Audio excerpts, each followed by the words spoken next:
Nah, keimanan seorang ini perlu ada buktinya, ya. Perlu ada buktinya karena Nabi sallallahu alaihi wasallam pernah mengatakan al-imanu ma waqara fil qalbi wa saddaqahu al-amal. Iman adalah sesuatu yang bersemayam di dalam hati. Itu dibuktikan dengan amalnya.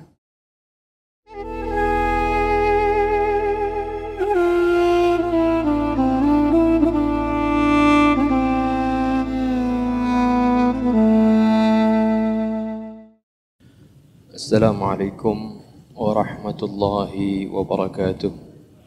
Bismillahirrahmanirrahim. Alhamdulillahilladzi hadana li hadza wa ma kunna linahtadiya laula an hadana Allah. Wassalatu wassalamu ala sayyidina Muhammad ibn Abdullah wa ala alihi wa sahbihi wa man jahada fi sabilihi wa wala. Amma ba'du.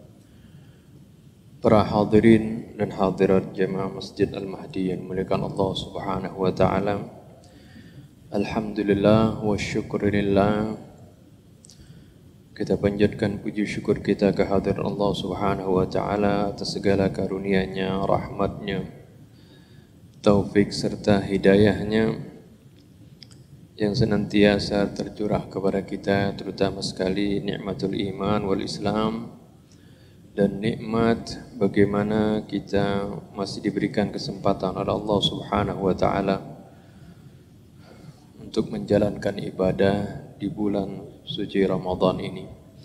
Bulan yang penuh berkah, rahmat dan maghfirah dari Allah Subhanahu wa taala.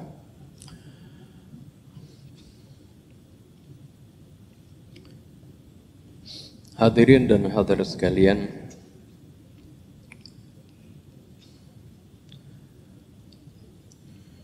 dalam kajian kita kemarin, kita sudah membahas bagaimana tentang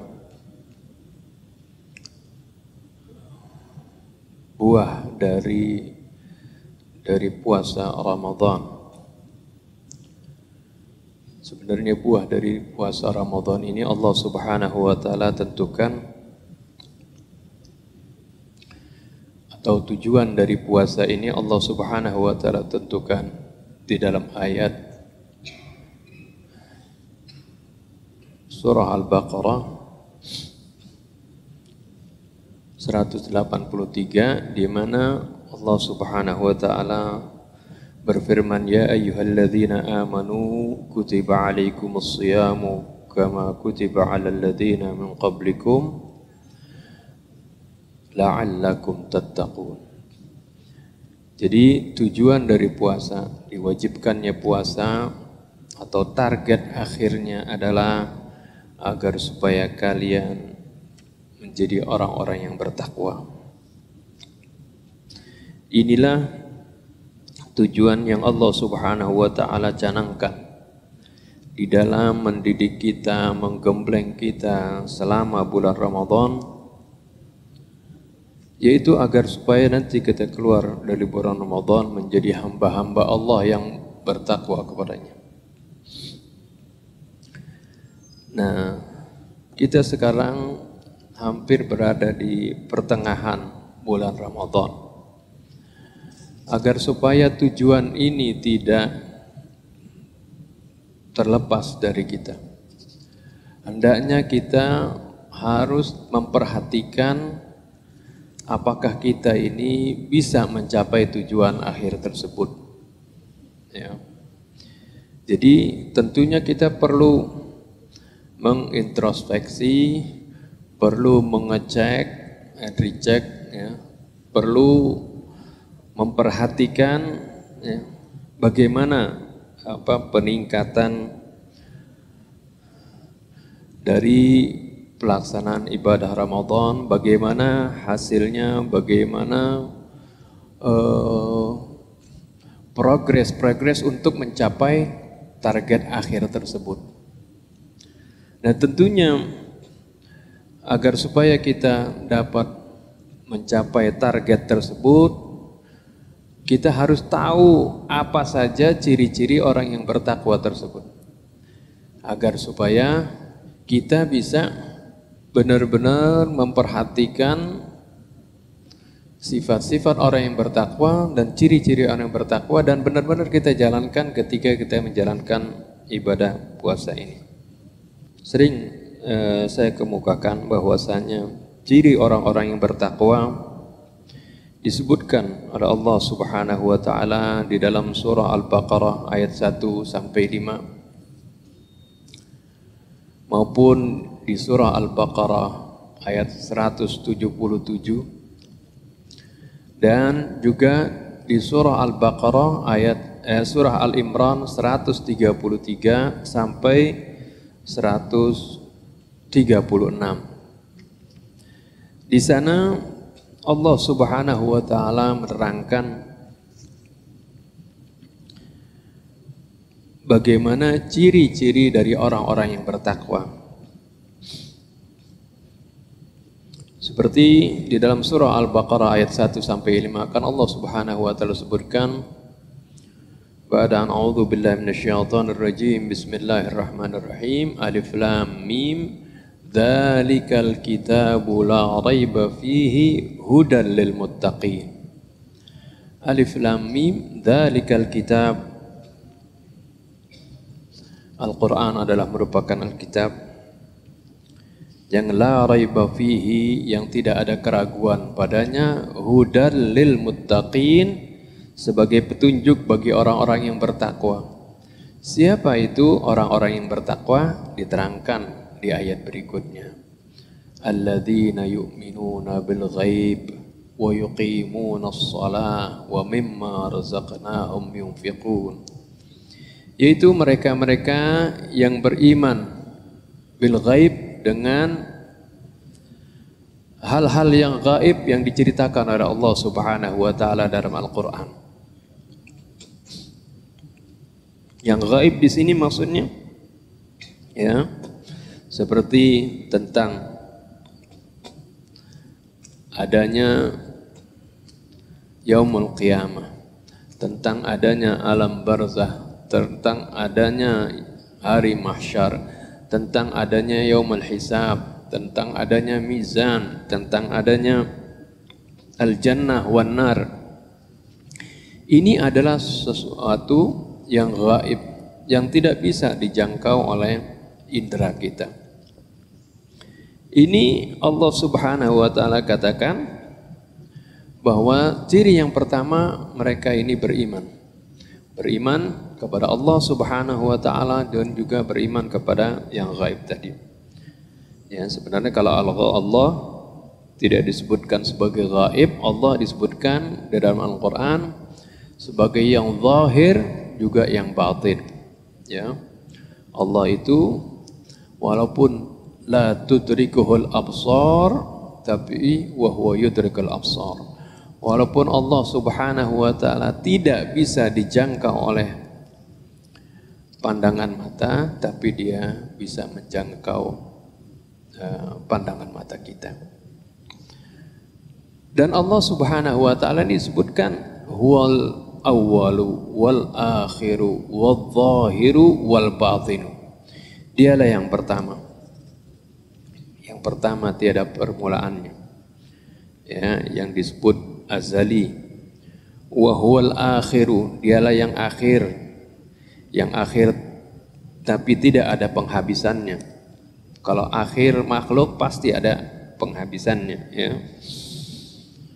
Tapi kalau Allah abadi, itu namanya akhir, tidak ada penghabisannya, disebut abadi.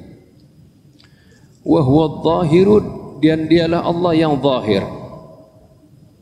Artinya jelas nampak. Jelas nampak di sini bukan enggak mesti sesuatu yang jelas, ya. Nampak ini maksudnya dilihat oleh mata, tidak. Tapi jelas keberadaannya. Wal batin, di samping itu Allah juga al batin, artinya yang tersembunyi, ya. Jadi tidak bisa dijangkau oleh pandangan mata kita.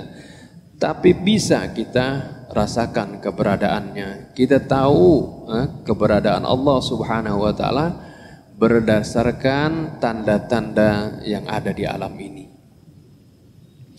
Sungguhnya sekarang kan banyak orang percaya kepada sesuatu padahal dia nggak lihat.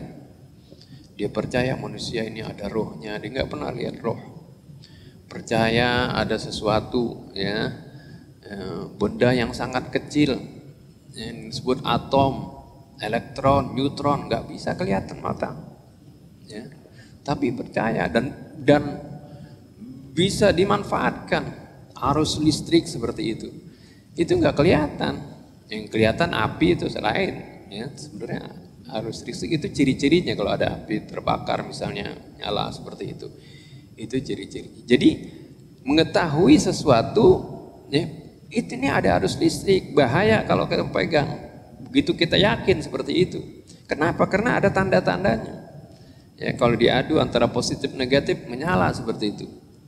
Ini artis padahal arus listrik kita tidak lihat, tapi kita yakin ada di situ. Karena kita mengetahui dari tandanya. Begitu juga adanya angin, ya. Kita nggak lihat angin, warnanya apa kita nggak tahu. Tapi kita tahu ada tanda-tandanya. Ya, kalau ada pohon yang bergerak seperti itu. Ini, ya, kita yakin adanya angin, ya, karena kita lihat ada pohon bergerak. Nah, begitu juga Allah Subhanahu wa taala. Keberadaan Allah lebih jelas dari ini semua. Karena semua yang ada di alam ini tidak mungkin tidak ada yang menciptakannya. Yang menciptakannya dan yang mengaturnya adalah Allah Subhanahu wa taala. Nah, ini keimanan ini, ya, ciri orang yang bertakwa tentu, ya, iman di dalam hati ini harus ada. Dan di samping itu kemarin sudah kita terangkan, ya, di samping beriman kepada yang gaib dan dia juga melahirkan keimanan kepada yang gaib, keimanan kepada yaumul akhir itu akan melahirkan muraqabah. Al-muraqabah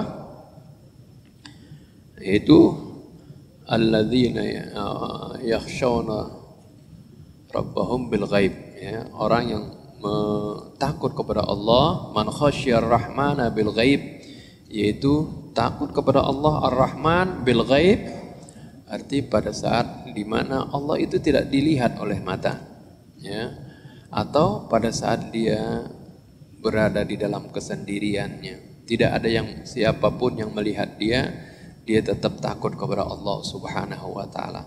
Ini yang sudah kita sebutkan kemarin, ya, sebagai sifat muraqabah, ya. Kita di dalam menjalankan ibadah puasa, kita dididik untuk memiliki sifat muraqabah, yaitu merasa, ya, diawasi senantiasa oleh Allah Subhanahu wa taala. Selanjutnya kita akan, ya, melihat ciri-ciri yang lain, ya, di antara sifat-sifat orang yang bertakwa, dan ini juga menjadi tolak ukur, menjadi acuan bagi kita agar supaya kita, ya, benar-benar ketika di akhir Ramadan, ya, sifat-sifat ketakwaan benar-benar, ya, berada di dalam jiwa kita, dalam diri kita. Mari kita baca, ya. Jadi di samping tadi surah Al-Baqarah ayat 1 sampai 5, ya, kita langsung, ya, nanti waktunya supaya, ya, keburu, ya.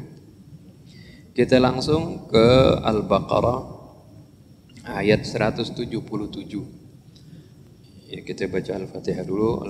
Ya, semoga dengan bacaan Ummul Kitab surat Al-Fatihah Allah Subhanahu wa taala membukakan hati-hati kita di dalam memahami firman-firman-Nya, dan semoga Allah Subhanahu wa taala membersihkan hati kita dari penyakit syirik, kibir, riya, hasud, su'udzan, ghurur, dan berbagai penyakit hati lainnya. Dan semoga Allah Subhanahu wa taala maafkan segala kesalahan dan dosa kita, juga kesalahan dan dosa kedua orang tua kita, para guru kita, orang-orang yang telah berjasa kepada kita, juga saudara-saudara kita kaum mukminin wal mukminat. Dan semoga Allah Subhanahu wa taala memberikan kesembuhan kepada saudara-saudara kita yang saat ini sedang sakit. Ala hadhihi niyyah wa kulli niyatin salihah wa ila hadratin Nabi Muhammadin sallallahu alaihi wa alihi wasallam. Al-Fatihah. أعوذ بالله من الشيطان الرجيم بسم الله الرحمن الرحيم الحمد لله رب العالمين الرحمن الرحيم مالك يوم الدين إياك نعبد وإياك نستعين اهدنا الصراط المستقيم صراط الذين أنعمت عليهم غير المغضوب عليهم ولا الضالين آمين. ليس البر أن تولوا وجوهكم قبل المشرق والمغرب ولكن البر من آمن بالله واليوم الآخر والملائكة والكتاب والنبيين وآتى المال على حبه ذوي القربى واليتامى والمساكين وابن السبيل والسائلين وفي الرقاب وأقام الصلاة وآتى الزكاة والموفون بعهدهم إذا عاهدوا والصابرين في البأساء والضراء وحين البأس أولئك الذين صدقوا وأولئك هم المتقون صدق الله العظيم وصدق رسوله النبي الحبيب الكريم ونحن على ذلك من الشاهدين والشاكرين والحمد لله رب العالمين سبحانك لا علم لنا إلا ما علمتنا إنك أنت العليم الحكيم ربنا زدنا علما وألحقنا بالصالحين ربنا لا تزغ قلوبنا بعد إذ هديتنا وهب لنا من لدنك رحمة إنك أنت الوهاب رب اشرح لي صدري ويسر لي أمري واحلل عقدة من لساني يفقه قولي أما بعد Allah Subhanahu wa taala menerangkan laisal birra an tuwallu wujuhakum qibalal masyriqi wal maghrib. Bukanlah yang dimaksud dengan kebaktian tersebut atau kebaikan tersebut yaitu dengan kalian hanya mengarahkan wajah kalian, menghadapkan wajah kalian ke arah timur maupun barat. Walakinnal birra man amana billah. Ini berkaitan dengan ayat ini awalnya berkaitan dengan tahwilul qiblah. Ya, perubahan kiblat yang asalnya menghadap Baitul Maqdis kemudian berubah menjadi menghadap Ka'bah, Baitullah. Ini saya nggak panjang lebar masalah ini. Ya, kita lanjutkan. Setelah berbicara bahwasannya yang disebut kebaktian tersebut atau kebaikan tersebut bukan hanya menghadapkan wajah ke arah timur maupun barat, karena ini waktu itu kaum muslimin diejek oleh ahlul kitab. Kenapa sih kok kaum muslimin asalnya kalau sholat menghadap Baitul Maqdis, ya, kok sekarang berubah? Seandainya yang dulu itu salah, berarti sholat kalian nggak sah dong. Ya, kalau sekarang yang sekarang yang benar, yang dulu salah, berarti yang dulu sholat kalian tidak sah. Ya, kalau yang dulu benar, kenapa kalian kok berubah gitu? Seperti itu. Diejek agar supaya kaum muslimin menjadi ragu terhadap agama Allah. Turun ayat ini yang menerangkan yang dinamakan kebaikan bukan dengan hanya menghadapkan wajah ke arah timur maupun barat. Walakinnal birra, yang akan tetapi yang dinamakan kebaikan adalah man amana billahi wal yaumil akhir, yaitu orang-orang yang beriman kepada Allah dan yaumil akhir. Ini kemarin sudah kita bahas masalah ini, ya. Wal malaikah, juga beriman dengan para malaikat. Nah, ini juga termasuk iman bil ghaib, ya, karena malaikat tidak bisa dijangkau oleh indera kita. Wal kitabi, beriman dengan Alkitab, ya, beriman dengan Al-Quran maupun kitab-kitab yang diturunkan sebelumnya. Wan nabiyyin, dan beriman kepada para nabi, ya, juga terutama nabi dan rasul seperti itu. Ini yang sering kita sebut dengan bagian dari rukun iman. Ini adalah yang disebut kebaktian atau kebaikan. Ya, yang mana ini semua menggambarkan keimanan seseorang. Nah, keimanan seseorang ini perlu ada buktinya. Ya. Perlu ada buktinya karena Nabi sallallahu alaihi wasallam pernah mengatakan al-imanu ma waqara fil qalbi wa saddaqahu al-amal. Iman adalah sesuatu yang bersemayam di dalam hati. Ya, kita nggak tahu. Ya, kalau orang apa yang ada di dalam hati orang nggak tahu kita. Ya, tapi Allah tahu. Nah, siapa orang yang beriman, siapa yang tidak beriman. Tapi kita bisa tahu dari ciri-cirinya. Ya, ciri-ciri dari orang-orang yang beriman akan kelihatan dalam perbuatannya.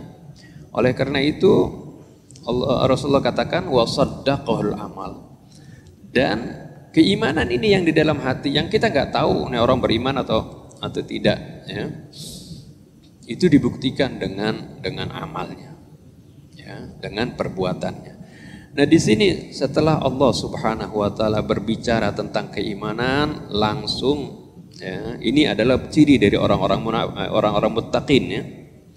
Setelah Allah berbicara tentang bagaimana, ya, yang disebut kebaikan tersebut, kebaktian tersebut, atau yang merupakan ciri dari orang-orang yang bertakwa, di samping mereka yang pertama adalah beriman, kemudian langsung buktinya Allah sebutkan di sini wa atal mala ala hubbihi dzawil qurba wal yatama wal masakin wa ibnas sabil was-sa'ilina wa fir riqab.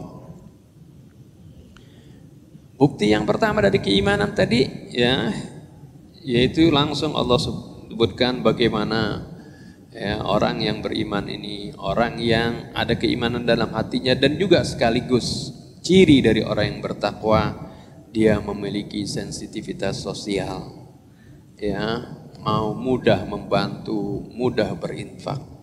Wa atal mala ala hubbihi, dan dia, ya, memberikan hartanya ala hubbihi, ya, berdasarkan kecintaannya, sukarela, ya, atas kecintaannya, atau memberikan harta yang dia cintai, seperti dalam firman Allah, lan tanalul birra hatta tunfiqu mimma tuhibbun. Kalian tidak akan mencapai taraf kebaktian yang utama, yang puncaknya sampai kalian bisa menginfakkan apa yang kalian cintai. Jadi wa'atal mala ahla hubbihi, ya, bisa berarti seperti itu, dan juga bisa artinya ini adalah berinfak atas kerelaan hatinya. Ya, bukan sesuatu yang diwajibkan, ya. Artinya bukan maksudnya diwajibkan. Artinya bukan sesuatu yang seperti zakat seperti itu.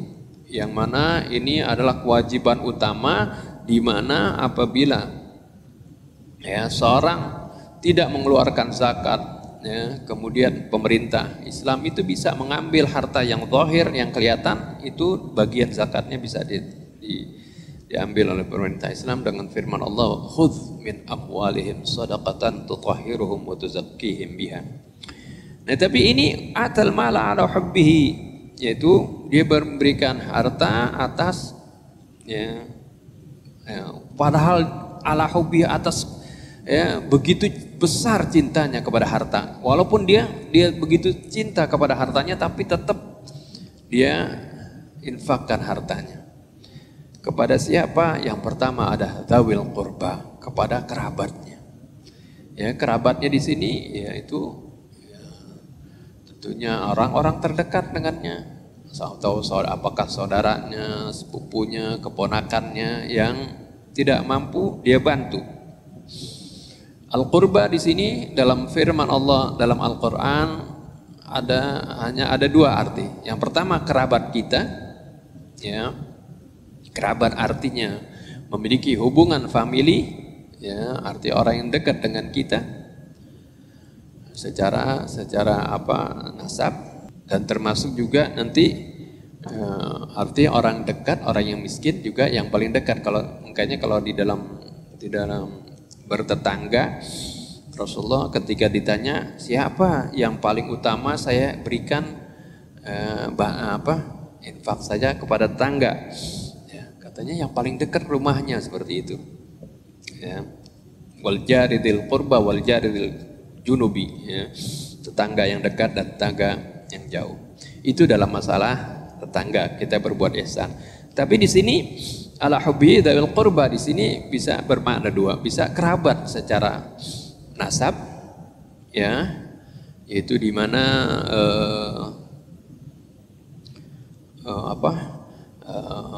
saudara kita ataupun misalnya sepupu kita, ya, keponakan kita dan sebagainya, itu termasuk dzawil qurba. Ya, sehingga Rasulullah katakan as-sadaqatu ala dzawil qurba sadaqatun wasilah. Bersedekah kita kepada kerabat kita itu mendapatkan dua pahala. Pahala sedekah juga dapat, pahala silaturahim juga dapat, ya. Dan makna al-qurba, ya, di dalam Al-Qur'an makna al-qurba yang lain itu adalah kerabat Rasul. Kerabat Rasulullah sallallahu alaihi wasallam, ya. Para keturunan Rasulullah SAW ini juga dzawil qurba. Ini adalah al-qurba, ya, di dalam makna al-qurba secara yang disebutkan dalam Al-Quran.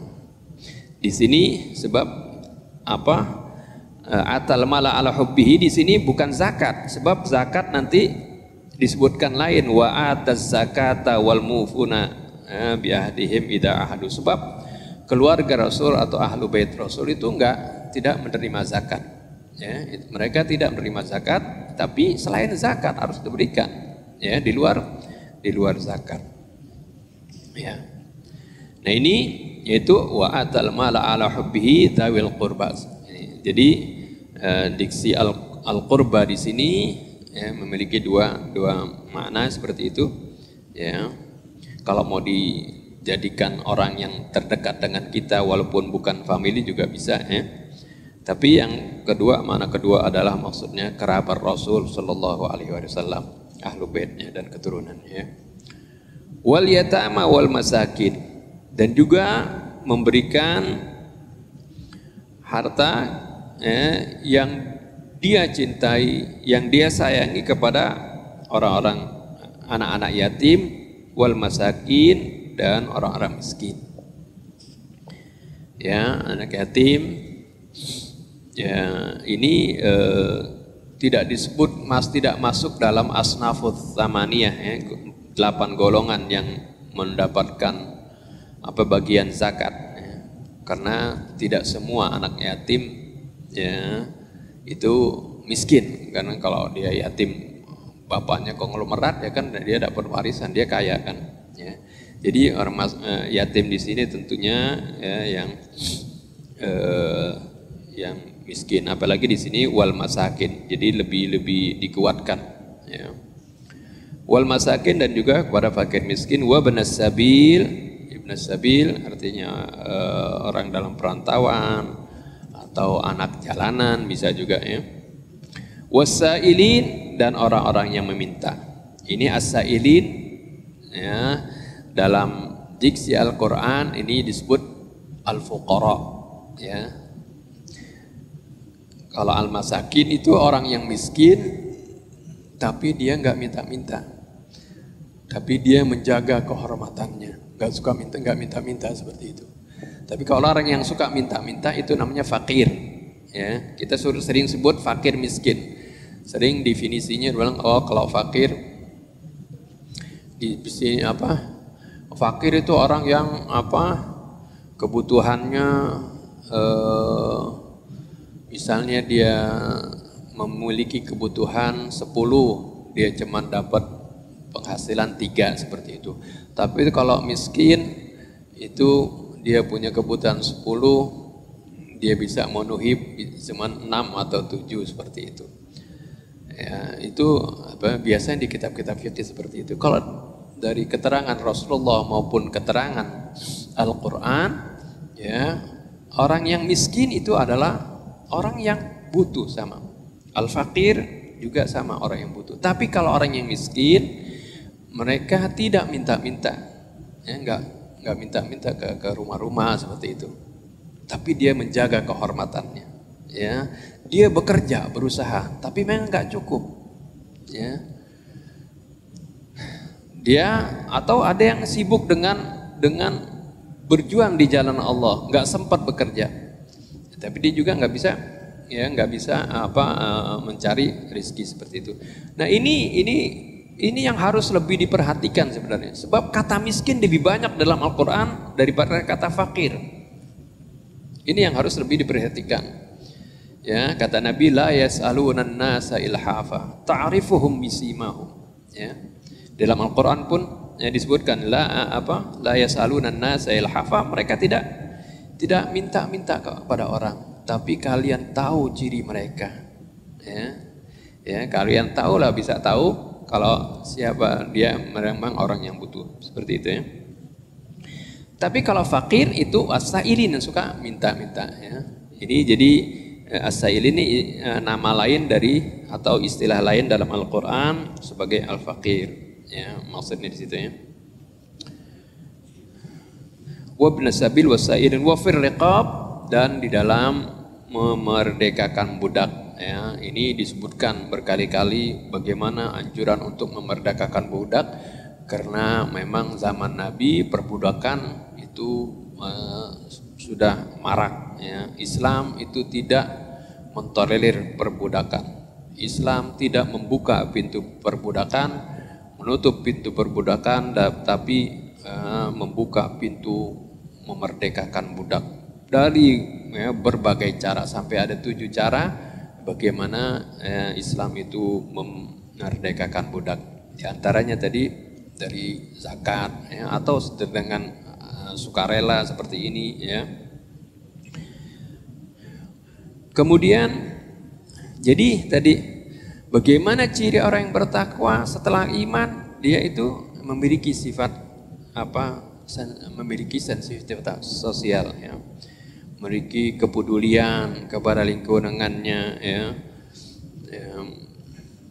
mudah mau membantu kepada sesamanya seperti itu, ya. Dan di sana ada prioritas tadi, ya.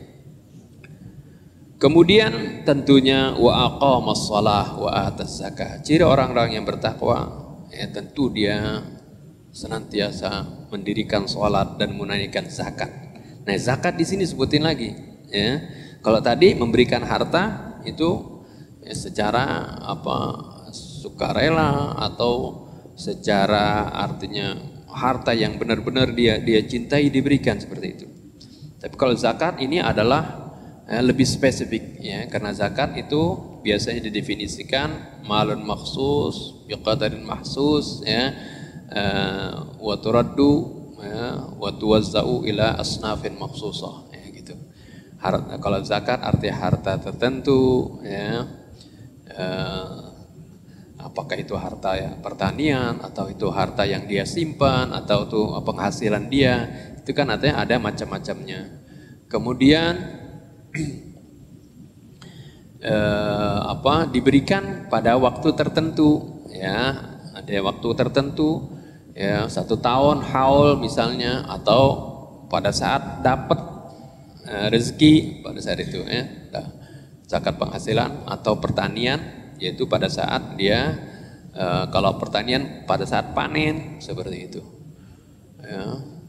Jadi ada spesifikasinya, ya, kalau zakat itu. Kalau tadi wa atal mala al hubbi, kapan saja itu, pada saat orang lagi butuh, nggak nunggu zakat saya udah habis, ya, tunggu nanti setahun lagi baru saya kasih. Enggak. Orang yang bertakwa enggak pakai seperti itu, ya. Dia berikan hartanya kepada dzawil qurba wal yataman masakin, seperti itu. Jadi kalau zakat itu lebih spesifik, ya, lebih spesifik, dan juga diberikan kepada asnaf thamaniyah tadi, ya, lebih spesifik. Nah ini jadi di samping tetap dia rajin mendirikan sholat, ya, karena, ya, di dalam bulan Ramadan dianjurkan bagaimana qiyamul lail, ya, Setelah itu juga salat di samping qiyamul lail, tunggu salat-salat wajibnya juga ya dia rutin mengerjakannya. Setelah itu wal mufuna bi ahdihim idza ahadu. Ya, mereka ciri orang yang bertakwa adalah selalu memenuhi janjinya kalau mereka berjanji. Ini kadang-kadang kita banyak orang lihat, oh kalau orang ngelihat orang bertakwa dengan pakaiannya, pakai jubah, ya, pakai baju koko. Ini ada ya, saudara gitu ketipu karena ngelihat dia rapi pakai baju koko, pakai peci. Datang akhirnya minjem surat tanah, nggak dibalikin seperti itu. Ngelihat orang bertakwa dari bajunya seperti enggak. Tapi ciri orang yang bertakwa adalah wal mufuna bi ahdihim idza ahadu. Mereka menunaikan janjinya kalau mereka berjanji, komitmen. Ini ciri ini harusnya ya ciri bagi orang mukmin yang muttaqin seperti ini. Ya kita bisa lihat. Tapi ciri ini biasanya ciri pebisnis di luar Muslim. Wah mereka biasanya komit seperti itu. Janji selalu menepati janji. Ya. Tapi kalau kita enggak janji, ya, tapi selalu diingkari seperti itu. Padahal ini adalah bagian penting dari ciri. Kemudian ciri berikutnya tentunya di dalam menjalankan berbagai ketaatan atau menghadapi berbagai musibah, romantika hidup kan macam-macam, enggak selalu smooth, enggak selalu landai, pasti ada nanjaknya, ada turunnya, ada senangnya, ada susahnya. Ciri orang yang bertakwa memiliki kesabaran yang kuat, yang teguh. Was-sabirina fil ba'sa'i wad-dharra'i wa hinal ba's. Dan mereka-mereka yang sabar di dalam kesusahan, ya, misalnya kesusahan hidup seperti itu. Wad-dharra ketika dapat musibah, ya, ada yang meninggal saudaranya, ada yang sakit seperti itu, dia bersabar. Wa hinal ba's dan ketika di dalam peperangan, ya, apalagi dalam peperangan itu perlu kesabaran, kalau enggak kabur orang. Ya. Nah ini di dalam puasa ini digembleng kesabaran kita, ya, kesabaran kita ya, diuji ya, dari sejak fajar sampai terbenam matahari seperti itu. Ini bagaimana hawa nafsu kita kekang, ya. Kesabaran kita dijaga, kemarahan kita ditahan seperti itu. Itu bulan puasa memang sampai Rasulullah katakan syahrul Ramadan ini syahrus sabar. Bulan puasa adalah bulan kesabaran. Oleh karena itu hadisnya ada sama, ya, hadis yang Rasulullah SAW sebutkan dalam satu hadis qudsi, bagaimana pahala orang yang berpuasa ini adalah urusan Allah. Fa innas sauma li wa ana ajzi bih. Puasa ini urusanku, aku yang akan memberikan ganjarannya. Ini sama seperti ganjaran orang yang bersabar. Ya, dalam Al-Qur'an disebut innama yuwaffas sabiruna ajrahum bighairi hisab. Sungguhnya ganjaran orang yang bersabar itu enggak ada batasnya. Enggak seperti standar setiap perbuatan biasa, ya. Amal baik biasa diganjar setiap kebaikan 10 kali lipat ganda. Tapi kalau sabar nggak ada batasnya. Apakah 700? Nggak ada batasnya. Lebih dari itu. Ini ganjaran mereka yang sabar. Karena kesabaran ini penting untuk menjaga kontinuitas keimanan dan amal soleh kita. Dalam surat Al-Asr kan disebutkan illal ladzina amanu wa amilus shalihat wa tawashaw bil haqqi wa tawashaw bis sabr. Sebab kita ini kan perlu menjaga keimanan kita dan amal soleh sampai kita meninggal.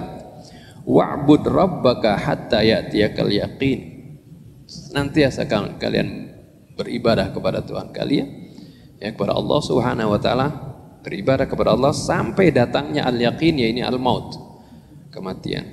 Jadi bukan musiman, ya tidak, ya, tapi menjaga konsistensi ini untuk menjaga konsistensi keimanan dan ketaatan kita, yaitu diperlukan kesabaran. Nah, di akhir ayat ini Allah Subhanahu wa taala menyebutkan ulaikal ladzina shadaqu mereka itu adalah orang-orang yang benar ya di dalam pengakuan mereka, dalam keimanan mereka. Wa ulaika humul muttaqun, dan mereka itu adalah orang-orang yang bertakwa. Nah ini ya ciri-ciri dari orang yang bertakwa. Inilah target dari puasa, pendidikan di dalam puasa selama 1 bulan. Ya, jadi kita harus perhatikan ini. Kalau kita benar-benar ingin keluar di bulan Ramadan ya, menjadi orang yang bertakwa, ini diperhatikan, bukan hanya menahan lapar dan haus ya, setelah itu buka akhirnya lebaran gitu ya, tapi ini harus diperhatikan agar supaya ya kita bisa benar-benar meraih target yang Allah Subhanahu wa taala canangkan, yaitu la'allakum tattaqun. Saya rasa ini saja yang dapat saya sampaikan. Lebih kurang saya mohon maaf. Billahi taufiq wal hidayah. Assalamualaikum warahmatullahi wabarakatuh.